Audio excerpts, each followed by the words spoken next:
Welcome back to Disturbed Reality. I very often ask myself the question, what drives a person to kill? When it comes to many of the cases covered on this channel, the answer is usually very simple. It often comes down to money, political ideologies, as well as religious extremism. Though, the cases which get to me the most are instances of random murders, seemingly, on the surface at least, with no motive. The case of the Dnepropetrovsk maniacs is one in particular that has stuck with me for over a decade. The Dnepropetrovsk maniacs consisted of two teenagers who in the summer of 2007 rocked Ukraine with a series of savage murders, one of which was recorded by the killers and was subsequently leaked online in December of 2008 after the killers were captured. The clip would go viral and would be dubbed 3 Guys 1 Hammer. The video depicts the gruesome and cruel murder of Sergei Yatsenko. The killers in the video, Viktor Sayenko and Igor Sapryniuk, repeatedly bash Sergei's face in with a hammer until it is pure red mush, all while somehow he is still conscious. They also stab Sergei in the eyes and stomach with a screwdriver before eventually killing him with more hammer blows. In total, the Dnepropetrovsk maniacs killed a total of 21 people between the 25th of June 2007 and the 16th of July 2007, all in the same brutal fashion as Sergei Yatsenko. In fact, the killers actually recorded more than one of their murders. Snippets of one of the other murders can be seen on a Chilean documentary covering the case, though the full tape of the other murder has never been leaked online. Both killers were of course apprehended and subsequently sentenced to life imprisonment. In regards to the motives behind the killings, it still remains somewhat of a mystery. Initially, Igor and Viktor claimed that the reason behind the murders was that they agreed with a wealthy foreign businessman to record a series of murders in which they would be paid big money for, essentially insinuating that they were making snuff movies for profit. This claim was investigated, though no evidence was found that supported it. Other theories include that the killers' minds were warped by Nazi ideology. In fact, some of the killings fit this narrative. Both Igor and Viktor can be seen pictured performing a Nazi salute over Sergei Yatsenko's lifeless body. Though, the reality is, no concrete motive was ever proven. So why did they do it? I guess that will forever remain a mystery. Was this a case of nature or nurture? Were Igor and Viktor just purely and simply evil? And no matter the trajectory of their lives, would they have always committed unimaginable cruelty to their fellow man? I personally believe that they would have, regardless of their circumstances.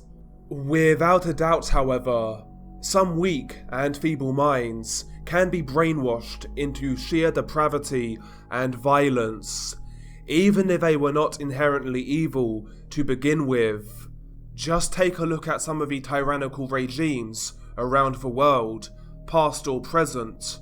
Of course, it goes without saying that the people at the top of these power structures are without a doubt evil, though they still require the support from a large section of the public. Through fear, brainwashing, and even so-called virtue, many regular citizens, particularly those in the civil service, may commit horrendous acts of cruelty and violate human rights, all to support the current power structure, and all under the guise of "I was just doing my job." Where have we heard that before? The human mind is malleable and very easily manipulated. Divide and conquer is real, and a divided society opens the door for tyranny. So take a look around, understand what is going on, and be the change in which you want to see. As a whole, we are all programmable to a certain degree, so beware. But nevertheless, enough of my conspiratorial ramblings. Let's cut to the chase and get to the case at hand. A heinous murder committed by a German teenager in Romania. On the surface, it looks like a random act of violence, though, potentially, the murderer was groomed on Discord to commit the brutal act of savagery. The case is somewhat surrounded in mystery, and there are very few references to piece together what actually happened.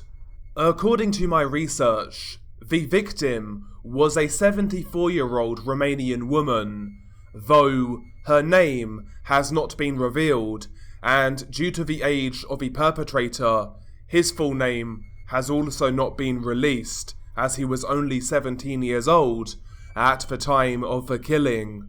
Though, according to his Discord account, his first name may have been Toby.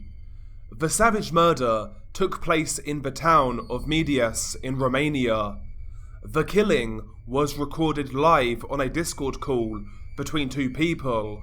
So, let's take a look at the start of the video.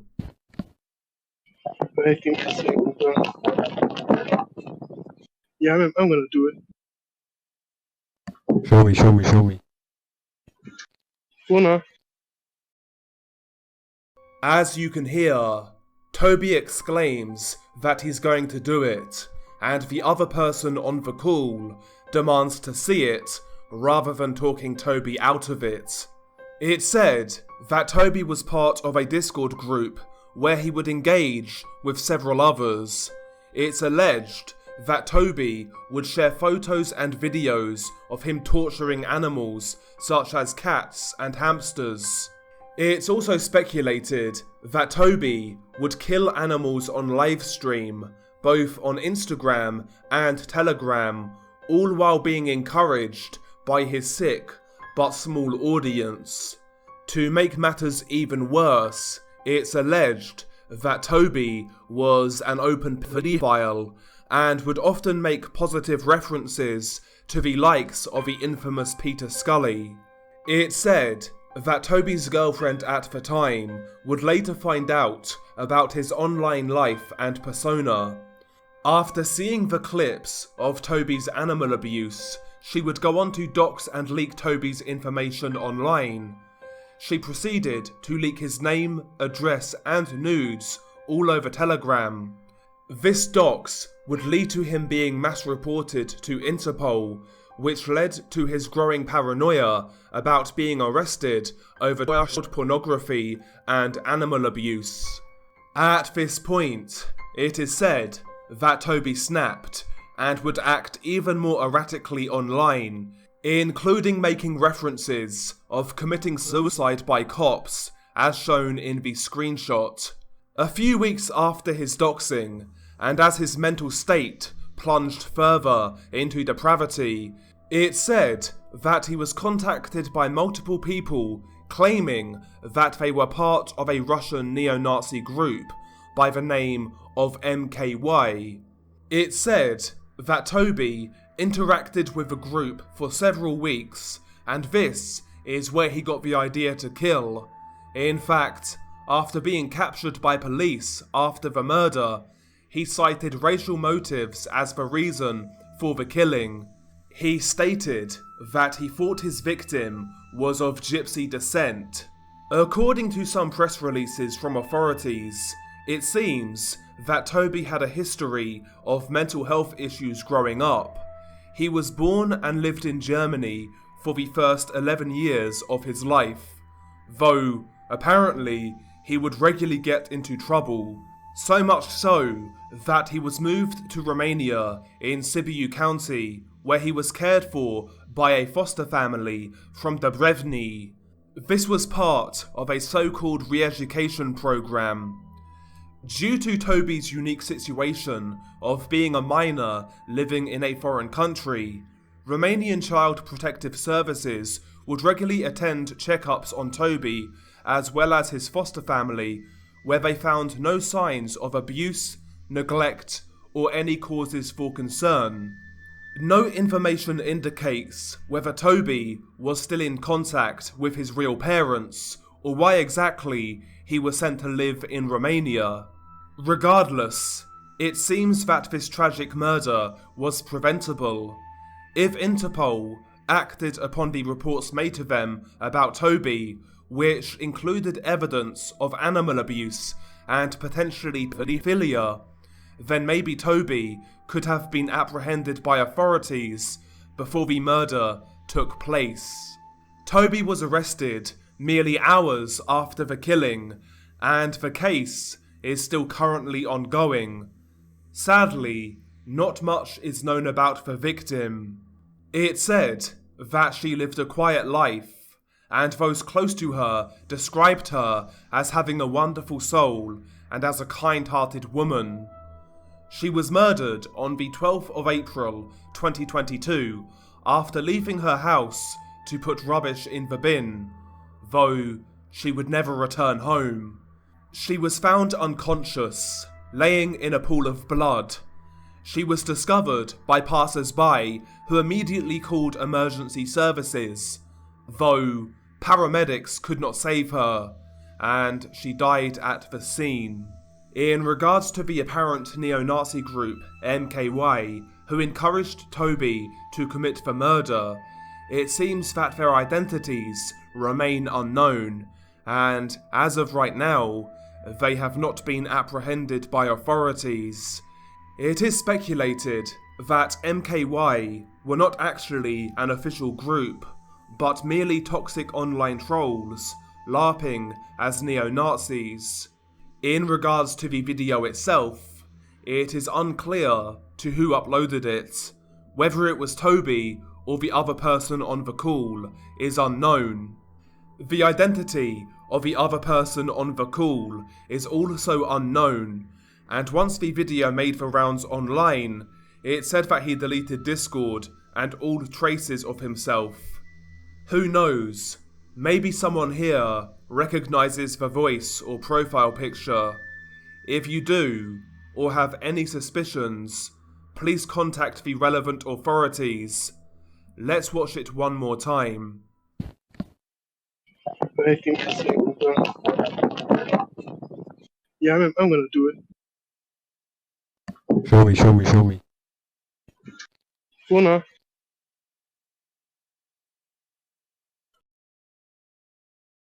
Again, if anyone out there knows the identity of the other person on the call, you know what to do.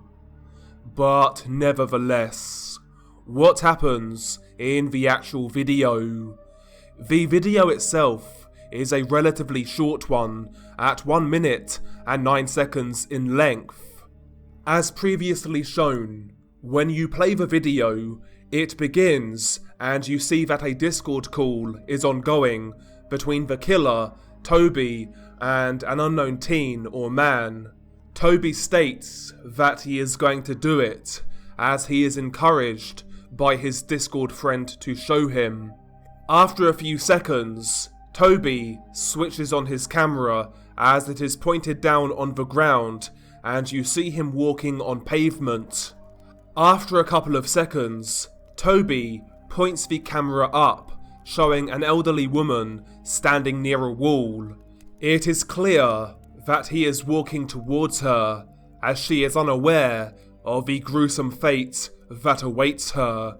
Once Toby reaches her, she turns around and it appears that he sprays the victim with tear gas or some sort of pepper spray. She lets out a groan as she clenches her face and falls to the ground. The sounds of her panicked groans are horrifying. The echoey Discord quality makes them sound even more harrowing. Once she falls to the ground, Toby points the camera at her as he stomps on her head numerous times with working boots. He stamps heel first until she is unconscious. Toby then fixates the camera on her unconscious body for a few seconds as you hear his frantic breathing. He then says to his friend on Discord, "Give me a second," as he walks around her body. He then kneels down, showing a close-up of her face. She is bleeding from the nose and mouth, completely knocked out. You then see her head rocking back and forth as Toby is doing something. He then lowers the camera and you see exactly what he's doing.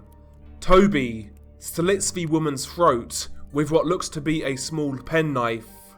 He cuts deep into the throat, slicing back and forth several times as blood oozes out of the wound.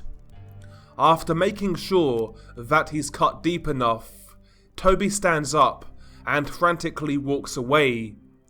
He is breathing heavily and sounds excitable.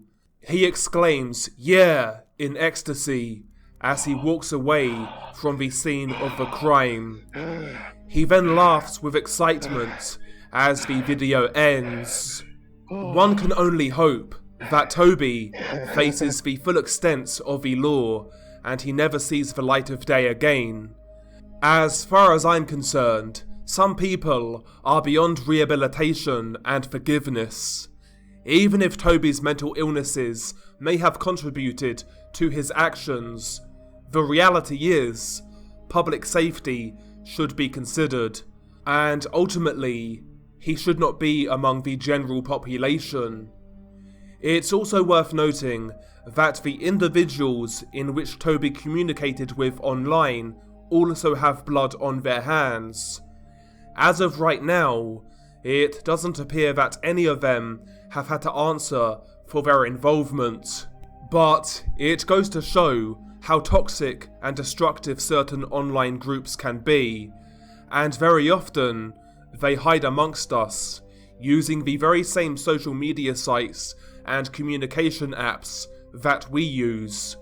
Ultimately, this is just one of many examples of such groups being implicated in killings, not only murders, but also suicides, though maybe we will look at those cases on another day. The truth is, this video is hard to watch. It isn't the most graphic, but the glee in Toby's voice after the killing is absolutely terrifying. Also, the terror that the poor lady must have gone through is a truly sobering thought. Imagine going out to simply get rid of your trash, and you never come home, and all at the hands of a nihilistic psychopath who is merely out to kill for kicks. My heart goes out to the victim, as well as her family and friends. I'd like to thank a subscriber by the name of Ravi for recommending this case.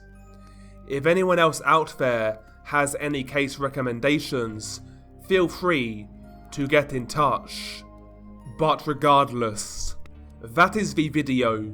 I hope you enjoyed it, if you can enjoy this sort of content. Once again guys, thank you for the ongoing support, it's much appreciated. Please feel free to check out my other social medias. My Twitter will be in the pinned comment, as well as my Twitch channel.